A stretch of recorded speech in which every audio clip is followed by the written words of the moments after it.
Kate at 40 prefers no makeup, Pringles, red wine and good TV.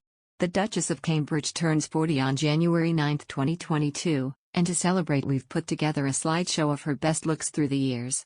As far as we recalled, Kate was effortlessly chic throughout her 20s, and the photographic evidence proves us correct. From her college style to her wedding outfits, from her night out looks when she lived in a London apartment to the clothes in which she attended her boyfriend Prince William's polo matches, Kate got it right every time. Almost every time, that is. We forgot that looking back at the period circa 2005 to 2010 would mean confronting the specters of Uggs and boleros, and we weren't quite ready for it. Let them rest in the past where they belong, that's what we have to say. Today, Kate's the mother of 3 heirs to the throne, Prince George, Princess Charlotte, and Prince Louis. Her passion projects include charity work concerned with addiction issues, mental health, art and early childhood development.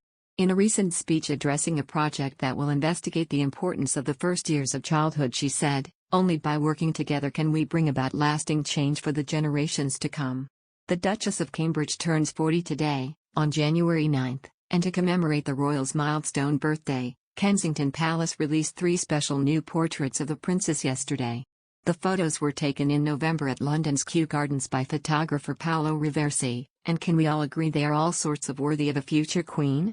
In one of the images shared to the Duke and Duchess of Cambridge's Instagram account last night, Kate is seen wearing an elegant chiffon gown paired with diamond and pearl drop earrings, which actually belonged to her late mother-in-law, Diana, the Princess of Wales. As well as the earrings, Kate's iconic sapphire engagement ring, which also belonged to Princess Diana, is also on display. Usually the one behind the camera, Kate is seen in full glamour mode in the second portrait. The mum of 3 is seen wearing a bold one-shoulder red satin dress with a dramatic sleeve and pockets. The diamond earrings she is wearing are from Queen Elizabeth's own collection. The portraits will enter the permanent collection of the National Portrait Gallery, of which Kate is patron. Ahead of the portrait gallery's reopening in 2023, the photographs will be part of its Coming Home project, a nationwide initiative that sees portraits of well-known individuals being sent to locations that they are closely associated with. Locals walking their dogs along a Norfolk beach in August barely gave a second glance to the small sailing boat gliding past offshore. Those who did look a little closer might have spotted a man and 3 young children being shown the ropes by an experienced female sailor. But only a handful actually recognized the athletic brunette at the tiller of the dinghy, because this was the off-duty Duchess of Cambridge as few people have ever seen her, scruffy, windswept, and exuberant. And as, over the course of a happy week, she taught her family how to sail, low-key Kate was clearly in her element. If you've ever wondered what Kate is like away from the cameras, that simple sailing trip summed it up perfectly. It was Kate at her happiest and most natural, out on the open sea with her husband and children, relaxed, carefree, hair flowing in the wind, just having a wonderful time. That is what Kate is like off-duty. Katie, author of Kate, the Future Queen, goes on, "The public are used to seeing Kate looking elegant and stylish on her public engagements. She even manages to look amazing abseiling down a cliff, mountain biking or playing tennis with Emma Raducanu. Yet at home, relaxing behind closed doors, she's just like any busy working mum. She is happiest in jeans and a casual sweater, hair tied back and with very little makeup on." Kate has the support of a stylist and hairdressers to help her don the Duchess look before official functions. But, like her late mother-in-law Diana, Princess of Wales, she has never let glamorous designer outfits and strict royal protocol hide her warm, natural personality. Kate understood from the outset that for the public to truly relate to her, they have to see she is authentic and open. That is why her private passions and interests drive her public duties and have influenced the patronages she has adopted. Of course we don't see the exact same Kate that her husband, children and family do. But friends tell me she really isn't that different in private. She's a warm, caring mum who loves nature, the great outdoors, sport and the simple pleasures of home. And she is, very genuinely, always thinking of others. Kate was an ordinary girl, a bit of a tomboy. But at the same time she always had values.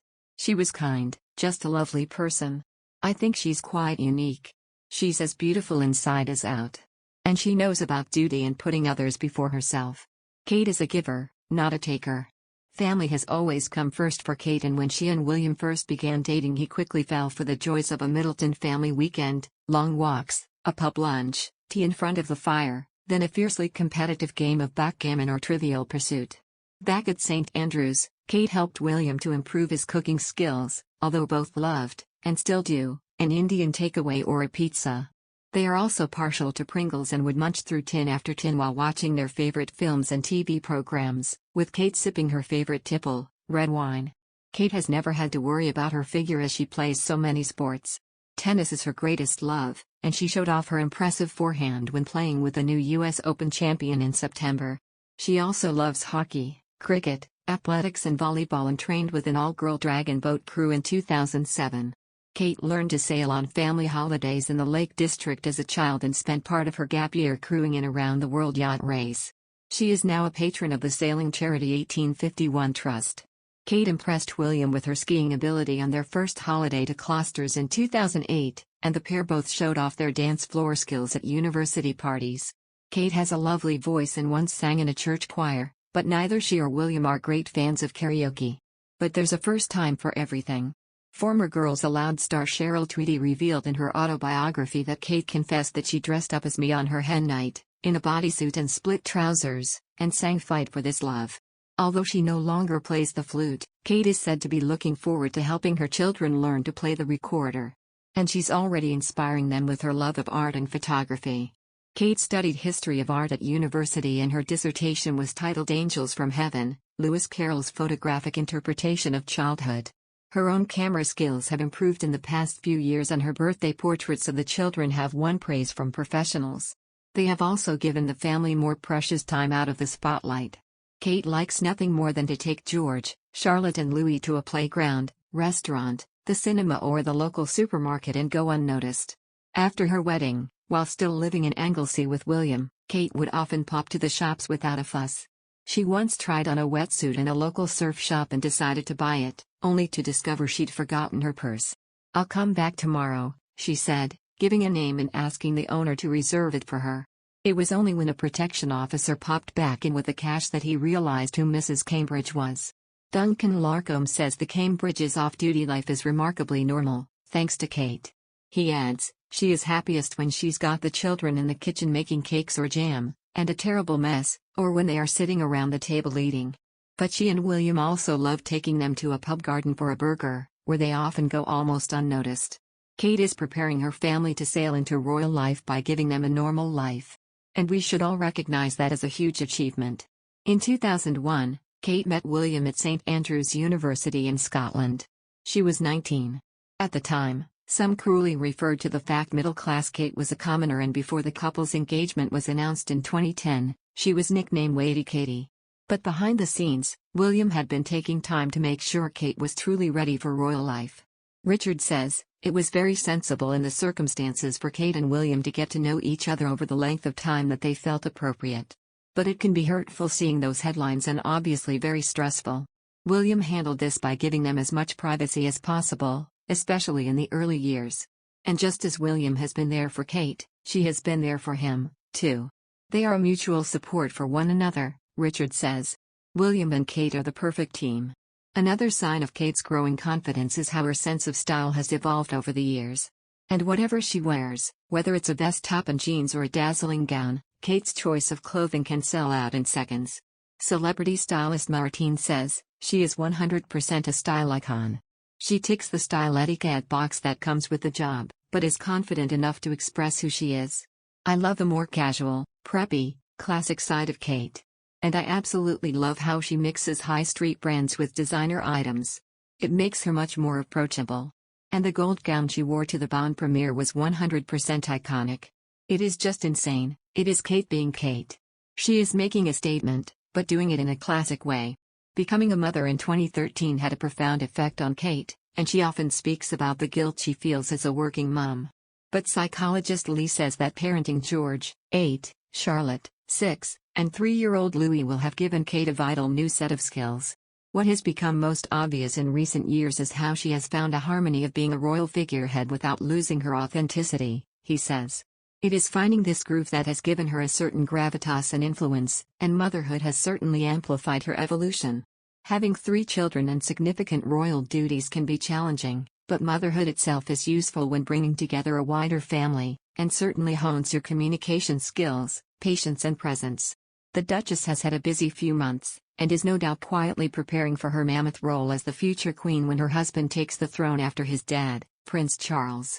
Just before Christmas, Kate hosted her first ever Christmas concert at Westminster Abbey, and even surprised the world with her piano skills.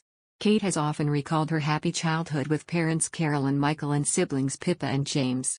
And Richard believes her family provided the perfect grounding and support network to navigate becoming part of the monarchy. "I do think a lot of the credit should go to the Middletons," he says. "The fact that she had a happy childhood, the grounding she had, the education she had." But Kate has also had to deal with the fallout of Harry and Meghan deciding to quit royal life in their bombshell Oprah interview. Richard says, "Very little has been said overall about the relationship between Kate and Meghan. But the fact is that Catherine and Meghan are very different characters. I don't think they would ever necessarily have been close. The problems with the Sussexes put pressure on the Cambridges. It can't have been easy." When she first started dating William, Kate often looked uncomfortable in the spotlight. Body language expert Andy says, "In the early days, Kate seemed defensive and awkward in public. She would hold her bag across her body in a protective gesture or have her hands to her face or neck, which can be a sign of a lack of confidence. But in recent months and years, the Duchess appears to have relaxed and now appears to relish being in the public eye." Andy says, "At the Bond premiere she looks like she is loving the event. There is a sparkle about her that doesn't look forced, one of those, not sure how I made it here, but I bloody love it moments that people in the limelight have when they embrace the attention. The Carol concert is the most relaxed I've seen her. I remember thinking to myself how at ease she looked playing the piano, not looking about, just concentrating fully on being present in her music. Her face and smile came out once the tune had been played and there was a genuine warmth to the look." On April 29, 2011, William and Kate married at Westminster Abbey. From that day, she became a full-time working royal, but Kate didn't rush into anything. With William's support, she planned how she would use her royal role as a force for good and handpicked patronages to reflect her own passions, such as children, mental health, sport and art. Richard says, "When they do engagements and there is the possibility of doing something informal, such as playing a game, they do it. It shows the rapport between them. At one time, I think the Duke of Edinburgh had 837 patronages. William and Catherine have far fewer, but the idea has been to do more with fewer. It is a different approach and to do more with fewer. It is a different approach."